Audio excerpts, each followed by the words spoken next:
کہ مر جانے کے بعد کوئی حیات نہیں، کوئی سنتا نہیں، کوئی وجود نہیں رکھتا. کیوں اسے پکارے؟ کیونکہ وہ لاچار ہے، کیونکہ وہ نادار ہے، کیونکہ وہ خود زندہ نہیں ہے. وہ ختم ہو جاتا ہے، وہ نابود ہو جاتا ہے، اس کا اس دنیا سے کوئی تعلق. پھر اس ذات کو جب وہ زندہ ہے تو پھر توسل کیوں نہیں اختیار کر سکتے؟ اس کو وسیلہ قرار کیوں نہیں دے سکتے؟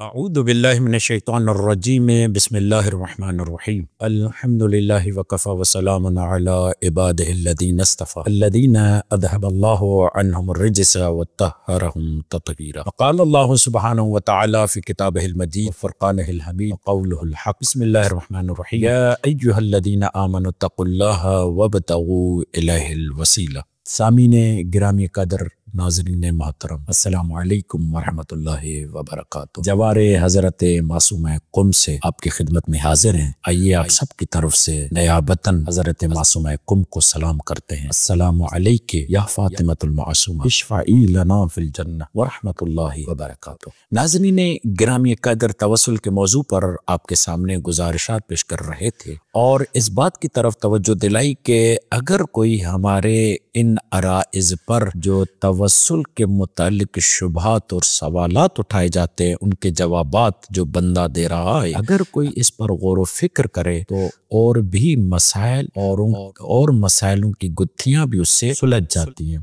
مثلا تبرک، شفاعت، استغاثہ، رسول خدا یا ائمہ معصومین علیہ السلام یا اور مردوں کے قبر کی زیارت، یہ مسائل بھی اس وسیلے کے متعلق جو شبے اور سوالات اٹھائے جاتے ہیں، ان کے جوابات پر اگر غور کریں گے تو وہ بھی مسائل حل ہو جائیں گے. اب توجہ فرمائیں کہ آخری بات جو ہم نے آپ کے سامنے پیش کی وہ یہ کی کہ علماء سلف یعنی سلفی اور وہابی کے نزدیک توسل، تبرک، شفاعت، استغاثہ، استمداد یا قبر کی زیارت کیوں حرام ہے؟ اس لیے کہ مر جانے کے بعد وہ حیات کا قائل نہیں، وہ زندگی کا قائل نہیں. وہ سمجھتا ہے کہ جب بھی جو کوئی بھی اس دنیا سے چلا جاتا ہے تو وہ مر جاتا ہے، وہ ختم ہو جاتا ہے، وہ نابود ہو جاتا ہے، اس کا اس دنیا سے کوئی تعلق نہیں رہتا. ان کے فتووں، ان کی باتوں سے تو کم از کم یہی سمجھ میں آتا ہے کہ وہ فرد مرنے والا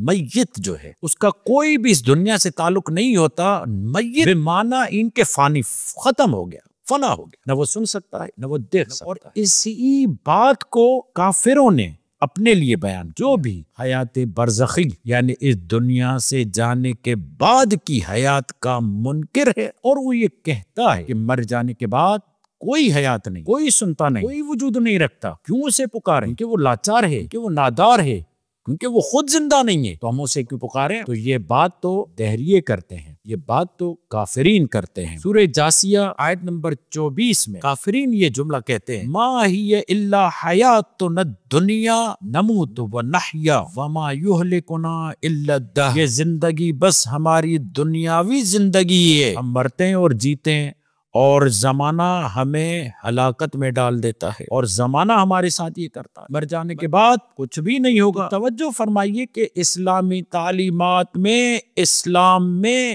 یہ توجہ کے ساتھ، تاکید کے ساتھ بات کی گئی ہے کہ اسلام میں موت کے بعد کی زندگی یعنی حیات برزخی پر حیات برزخی پر ایمان بنیادی عقائد میں سے. مر جانے کے بعد انسان زندہ ہوتا ہے، انسان حیات رکھتا ہے، انسان سنتا ہے، پاتا ہے. کس اعتبار سے؟ کہ حیات برزخی رکھتا ہے، یعنی کیا؟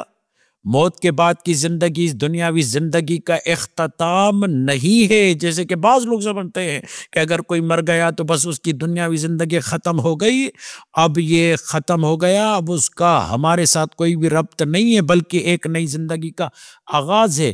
بلکہ میں یوں جملہ کہوں گا، یہ ضعیف زندگی ہے، وہ قوی زندگی ہو جاتی ہے، اس میں طاقت بڑھ جاتی ہے. اسی حیات کو یعنی اس دنیا کے بعد جو دوسری دنیا ہوتی ہے جس کی طرف یہ انسان جاتا ہے موت کے ذریعے، اسے برزخی حیات کہا جاتا ہے.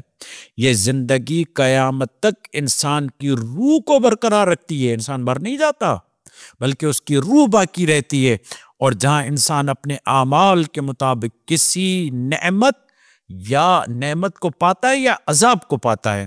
اب آتے ہیں قرآنی آیت، اس پر ہم بعد میں روایتیں بھی پیش کریں گے، مگر جو افراد یہ کہتے ہیں حسبنا کتاب اللہ، ہمارے لیے کتاب کافی ہے، اسی لیے ہم نے ابتدائے توسل کے موضوع میں آپ کے سامنے فقط قرآن کی آیتوں کو پیش کیا اور کہا کہ اگر کوئی شخص کسی عالم کی طرف رجوع نہ کرے، اگر کوئی شخص کسی فقیہ کی طرف رجوع نہ کرے، اگر کوئی شخص کسی محدث کی طرف رجوع نہ کرے، تو خود بخود یہ آیتیں پڑھ کر انسان کے وجود میں جو مطلب اللہ ایفا کرنا چاہتا ہے، جو القاء کرنا چاہتا ہے، وہ خود بخود ہمیں سمجھ میں آ جاتا ہے۔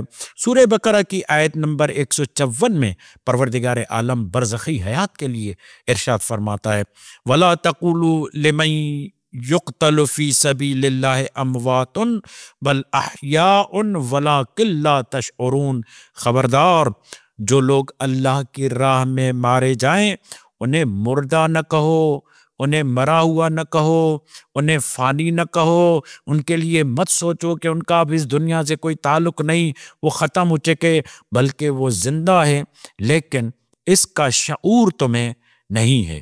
یہ آیت اس بات کا ثبوت ہے کہ شہداء زندہ ہیں، مردہ نہیں ہیں، ان کا تعلق اس دنیا سے منقطع نہیں ہوتا، وہ حیات برزخی کے مالک ہیں۔ اور حیات برزخی پر پھر مزید سورہ مؤمنون کی یہ آیت جو آیت نمبر 100 ہے، یہ ارشاد فرماتی ہے وَمِن وَرَائِهِمْ بَرْزَخٌ إِلَى يَوْمِ يُبْعَثُونَ، اور ان کے پیچھے ایک برزخ ہے جو قیامت تک جاری رہے گی، یعنی اس دنیا سے جانے کے بعد ایک حیات ہے جسے حیات برزخی کہتے ہیں۔ وہ حیات برزخی صفات رکھتی ہے، وہ حیات برزخی کوالٹیز رکھتی ہے۔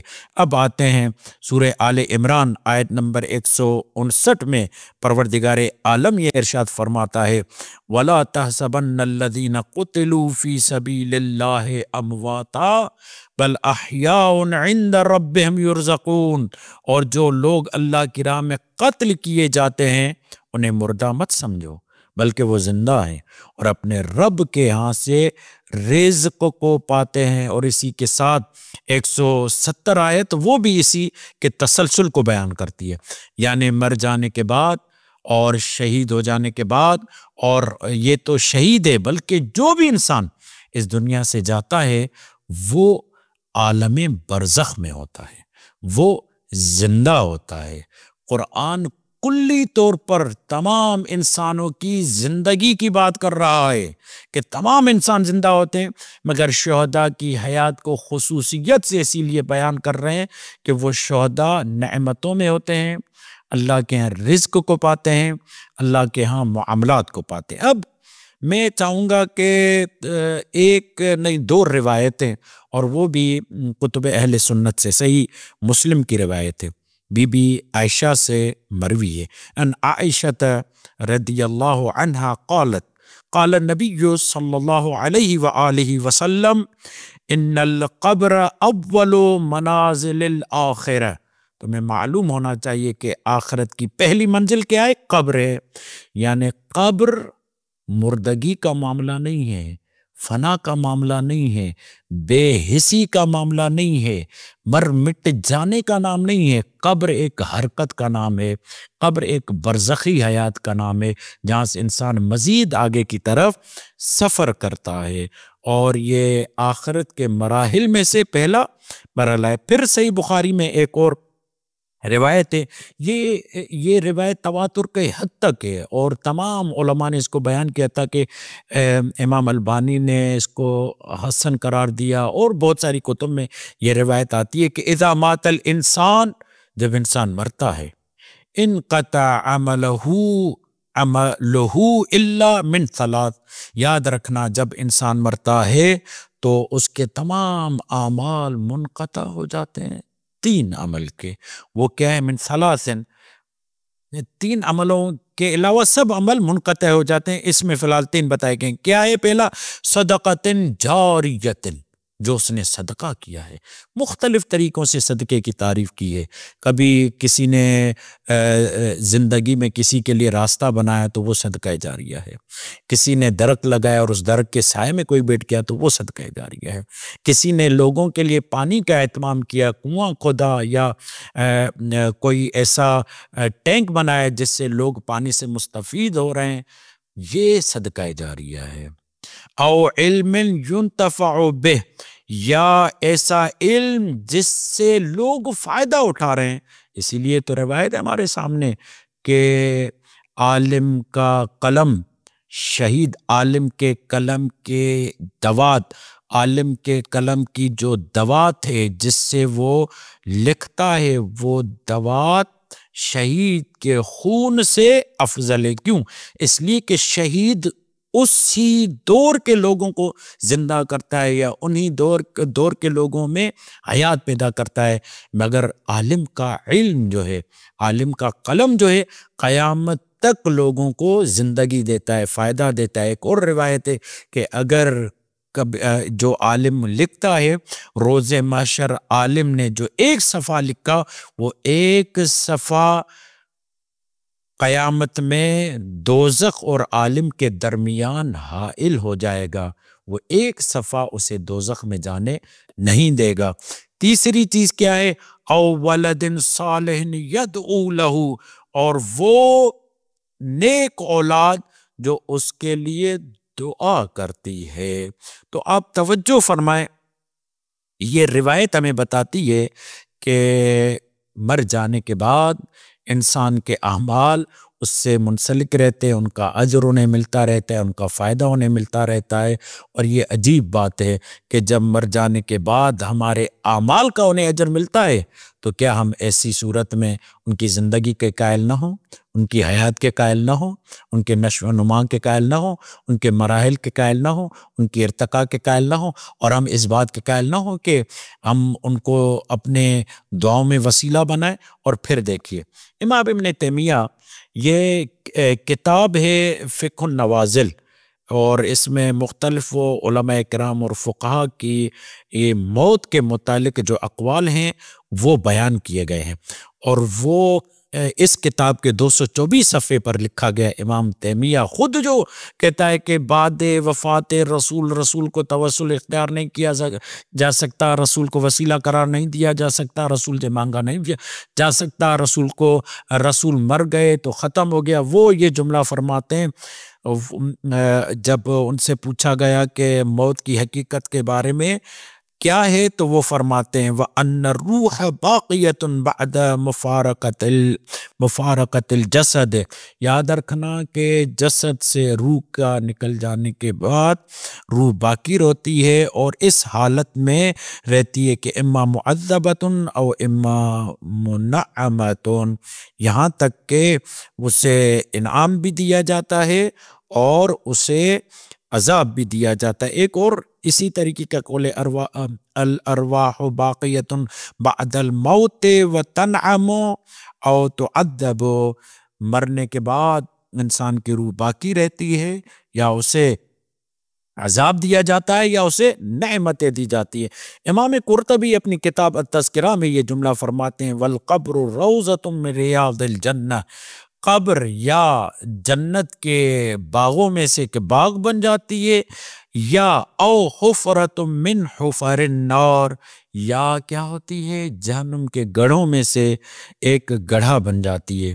تو یہ روایات اور یہ آیات ہمیں بتاتی ہیں کہ مر جانے کے بعد انسان عالم برزخ میں جاتا ہے، وہ زندہ ہوتا ہے، وہ اللہ کی نعمتوں سے فائدہ لے رہا ہوتا ہے، اور اگر برے کام کیے ہیں تو اسے عذاب ملتا ہے۔